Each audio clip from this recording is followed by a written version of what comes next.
जय श्री कृष्णा दोस्तों, राधे राधे। आज हम सभी भक्त सोमवार की व्रत कथा को श्रवण करेंगे। आप सभी भक्तजन इस कथा का श्रवण पूरी भक्ति भाव से करिएगा। बोलिए भगवान शिव शंकर की जय हो। सूत जी महाराज कहते हैं, जो नित्य आनंदमय, शांत, निरामय, अनादि अनंत शिव तत्व को जानते हैं वे परम पद को प्राप्त होते हैं। जो केवल सोमवार को भी भगवान शंकर की पूजा करते हैं उनके लिए इस लोक और परलोक में कोई भी वस्तु दुर्लभ नहीं है। सोमवार को उपवास करके पवित्र होकर इंद्रियों को वश में रखते हुए वैदिक अथवा लौकिक मंत्रों से विधि पूर्वक भगवान शिव की पूजा करनी चाहिए। ब्रह्मचारी, गृहस्थ, कन्या, सुहागिन स्त्री अथवा विधवा कोई भी क्यों ना हो, भगवान शिव की पूजा करके मनोवांछित वर पाता है। इस विषय में मैं एक कथा कहूँगा जिसको सुनकर मनुष्य मोक्ष पाते हैं और उनके मन में भगवान शिव की भक्ति होती है। प्राचीन काल में आर्यव्रत में चित्रवर्मा नाम से प्रसिद्ध एक राजा थे। वह दुष्टों को दंड देने के लिए यमराज के समान समझे जाते थे। वह धर्म मर्यादाओं के रक्षक, कुमार्गगामी पुरुषों को दंड देकर राह पर लाने वाली, समस्त यज्ञों का अनुष्ठान करने वाले और शरणार्थियों की रक्षा करने में समर्थ थे। भगवान शिव और विष्णु जी में उनकी बड़ी भक्ति थी। राजा चित्रवर्मा ने अनेक परम पराक्रमी पुत्रों को पाकर अंत में एक सुंदर मुख वाली कन्या प्राप्त की। एक श्रेष्ठ ब्राह्मण को बुलाकर कन्या की जन्म कुंडली के अनुसार भावी फल पूछे। तब उन ब्राह्मणों में से एक बड़े ही विद्वान ने कहा, महाराज, यह आपकी कन्या सीमंतनी नाम से प्रसिद्ध होगी।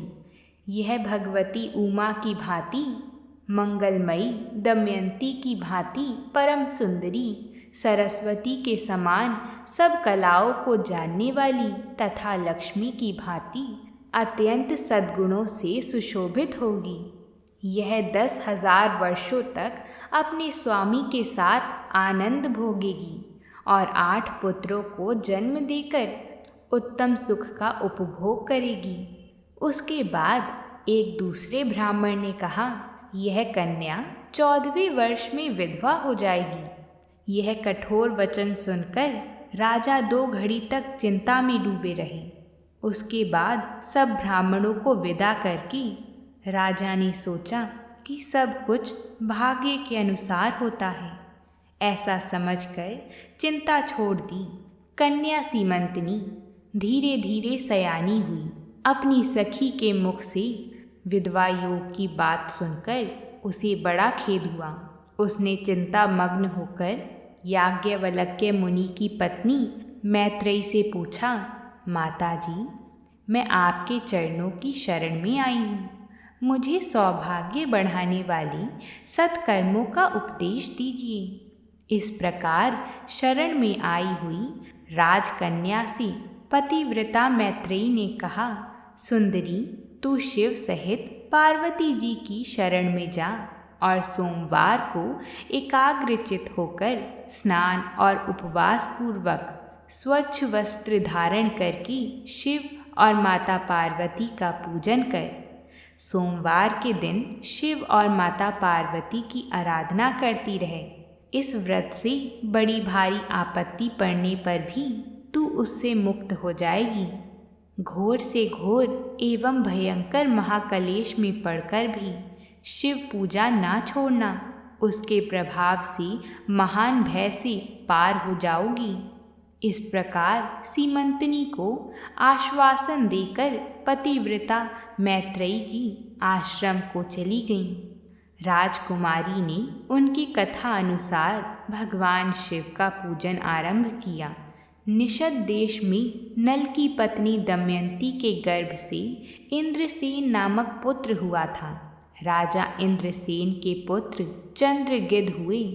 राजा चित्रवर्मा ने राजकुमार चंद्रागत को बुलाकर गुरुजनों की आज्ञा से उन्हीं के साथ अपनी पुत्री सीमंतनी का विवाह कर दिया। उस विवाह में बड़ा उत्सव हुआ था। विवाह के पश्चात चंद्रांगद कुछ काल तक ससुराल में ही रही। एक दिन राजकुमार यमुना के पार जाने के लिए कुछ मित्रों के साथ नाव पर सवार हुए। भाग्यवश नाव यमुना के भंवर में मल्लाहों सहित डूब गई। यमुना के दोनों तटों पर बड़ा भारी हाहाकार मच गया। इस दुर्घटनाओं को देखने वाले समस्त सैनिकों के विलाप से सारा आकाश मंडल गूंज उठा। डूबने वालों में से कुछ तो मर गई और कुछ ग्राहों के पेट में चली गई तथा राजकुमार आदि कुछ लोग उस महाजल में अदृश्य हो गई। यह समाचार सुनकर राजा चित्रवर्मा बड़े व्याकुल हुए और यमुना के किनारे आकर मूर्छित हो गई। सीमंतनी ने भी जब यह समाचार सुना तब वह अचेत होकर धरती पर गिर पड़ी। राजा चंद्रसेन भी अपने पुत्र के डूबने का समाचार पाकर रानियों सहित बहुत दुखी हुए और सुध-बुध खोकर गिर पड़े।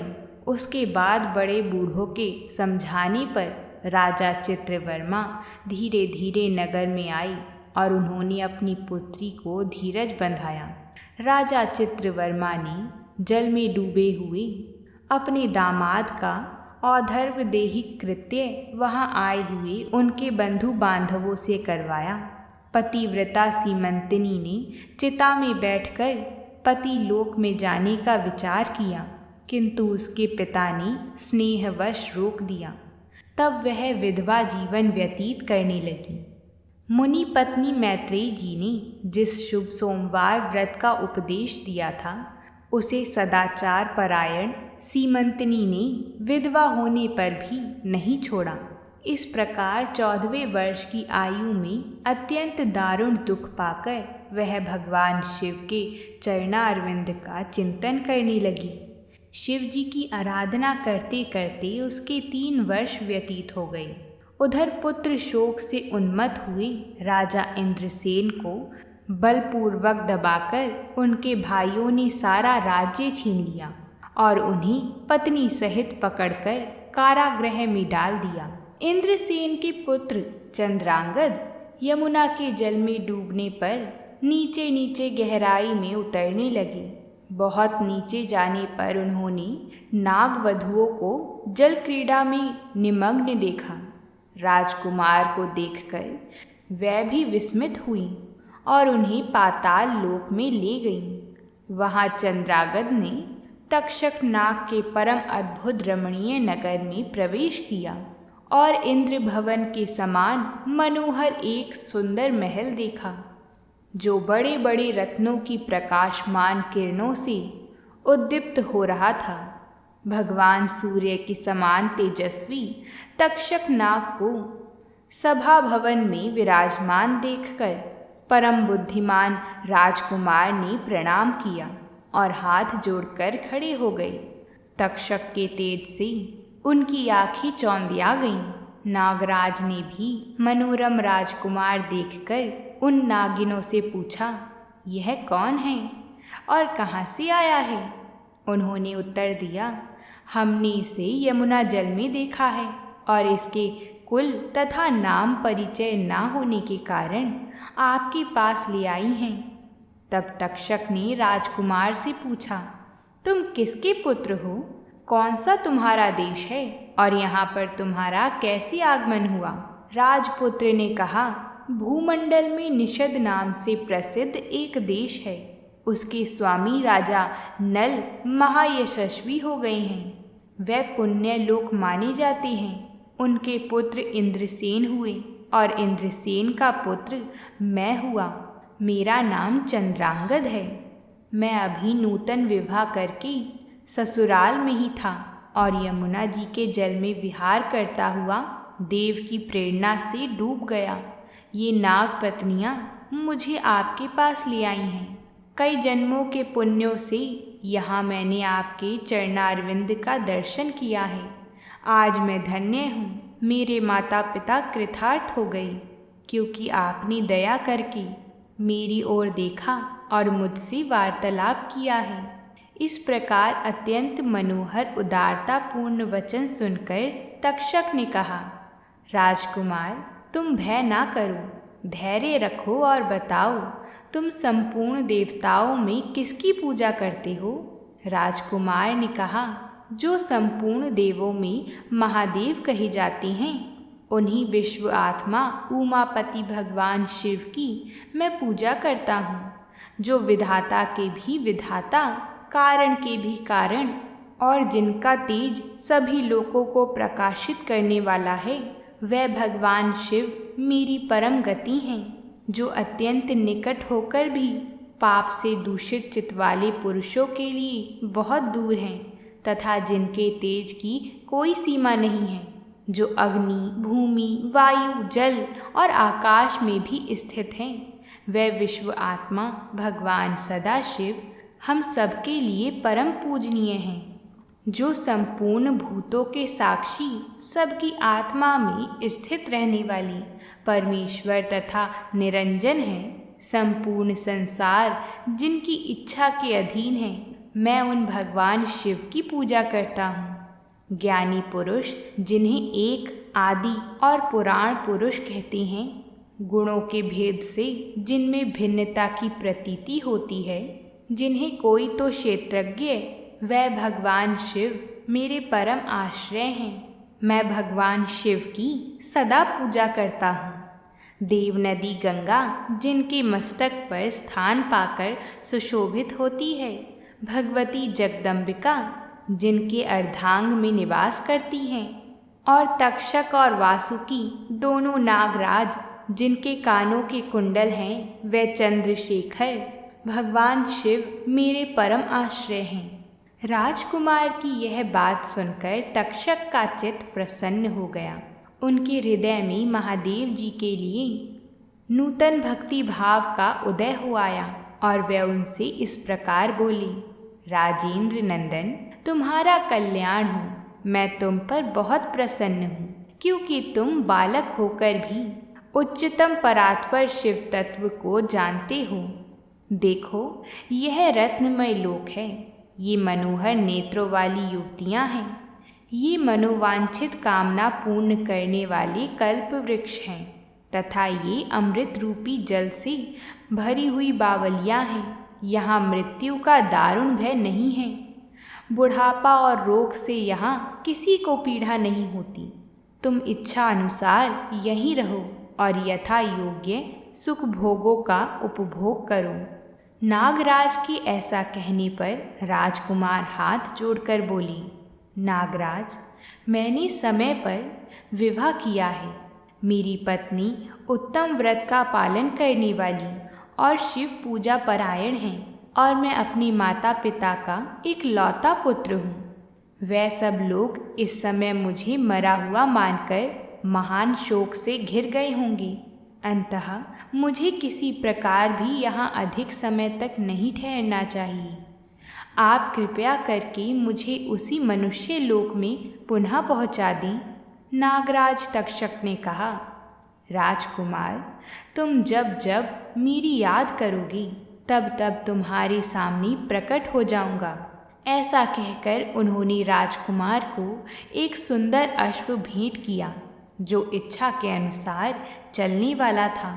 अनेक प्रकार के द्वीपों, समुद्रों और लोकों में उसकी अप्रतिहत गति थी। इसके सिवा उन्हें रत्नमय आभूषण, दिव्य वस्त्र एवं दिव्य अलंकार भेंट किए। उनकी सहायता के लिए सारी व्यवस्था करने के पश्चात तक्षक ने जाओ कहकर प्रेम पूर्वक उन्हें विदा किया। चंद्रांगद उस घोड़े पर सवार होकर निकले और थोड़ी ही देर में यमुना के जल से बाहर आकर उस दिव्य अश्व पर चढ़े हुए ही नदी के रमणीय तट पर घूमने लगे। इसी समय पतिव्रता सीमंतनी अपनी सखियों से घिरी हुई वहाँ स्नान करने के लिए आई थी। उसने यमुना के तट पर मनुष्य रूपधारी नाग कुमार के साथ भ्रमण करते हुए राजकुमार चंद्रांगद को देखा। दिव्य अश्व पर आरूढ़ हुए अपूर्व आकार वाले उन राजकुमार को देखकर वह उन्हीं की ओर दृष्टि लगाए खड़ी हो गई। उसे देखकर चंद्रांगद ने भी मन ही मन विचार किया, जान पड़ता है इसे मैंने पहले कभी देखा है। तत्पश्चात वह घोड़े से उतरकर नदी के किनारे आ बैठी और उस सुंदरी को बुलाकर समीप बैठाकर पूछा, तुम कौन हो, किसकी स्त्री हो और किसकी कन्या हो? सीमंतनी ने लज्जावश स्वयं कुछ नहीं बोला। तब उसकी सखियों ने सब बातें बताईं। इसका नाम सीमंतनी है।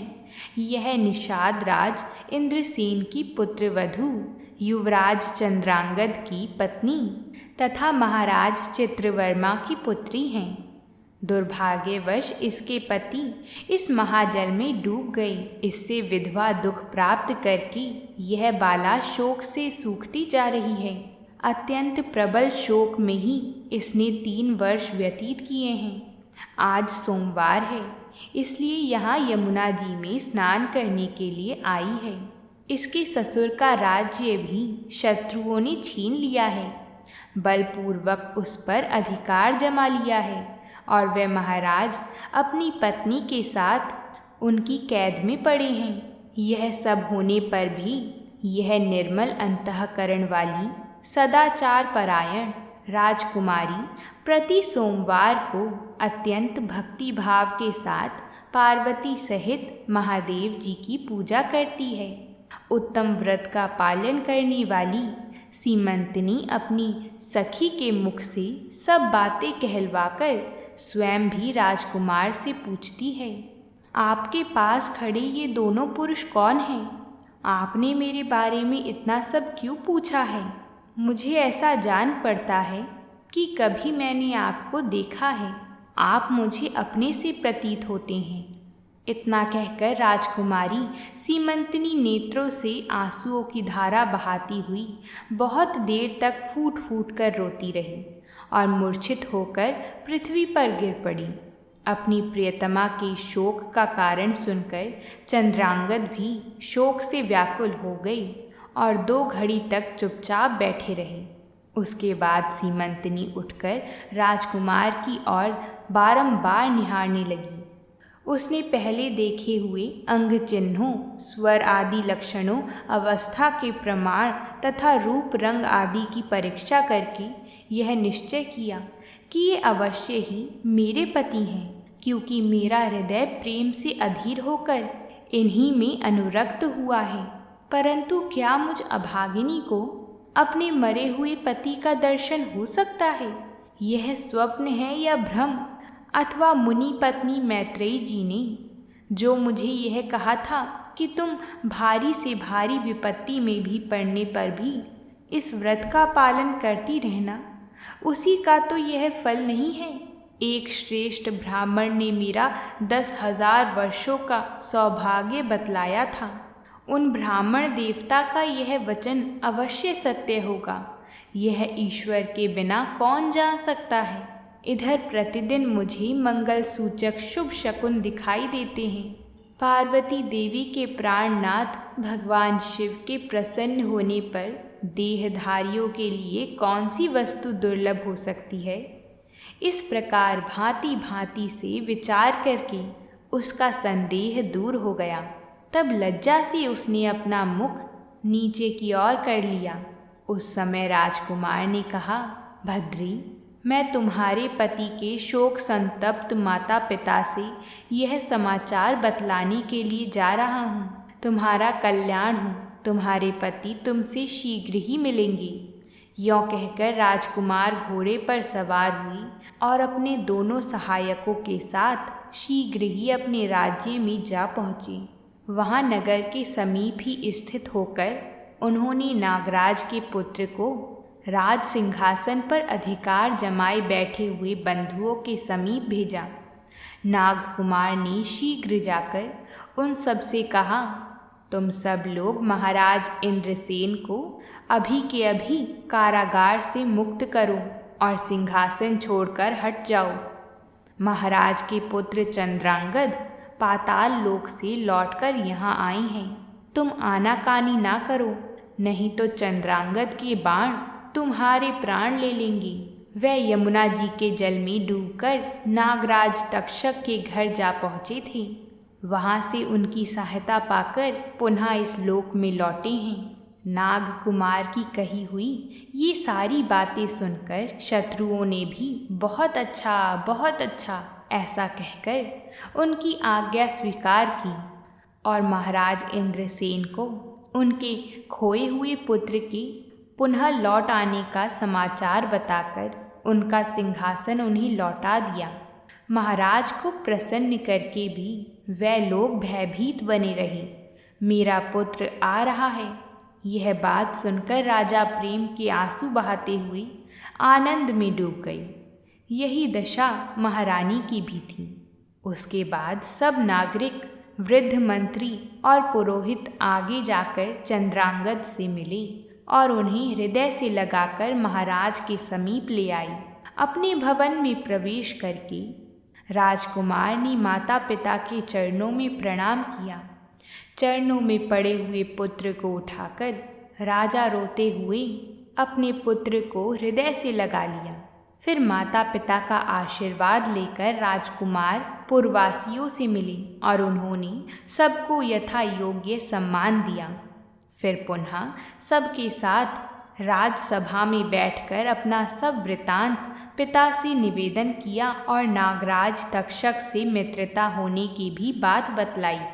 राजकुमार का चरित्र देखकर और सुनकर राजा इंद्रसेन हर्ष से विहल हो गए। उन्होंने अपने मन में यही माना कि मेरी पुत्र वधू ने भगवान महेश्वर की आराधना करके इस अनुपम सौभाग्य का अर्जन किया है। तब राजा ने दूतों द्वारा महाराज चित्रवर्मा को भी कहलवा दिया। यह अमृतमयी वार्ता सुनकर महाराज चित्रवर्मा आनंद से विहल हो गए।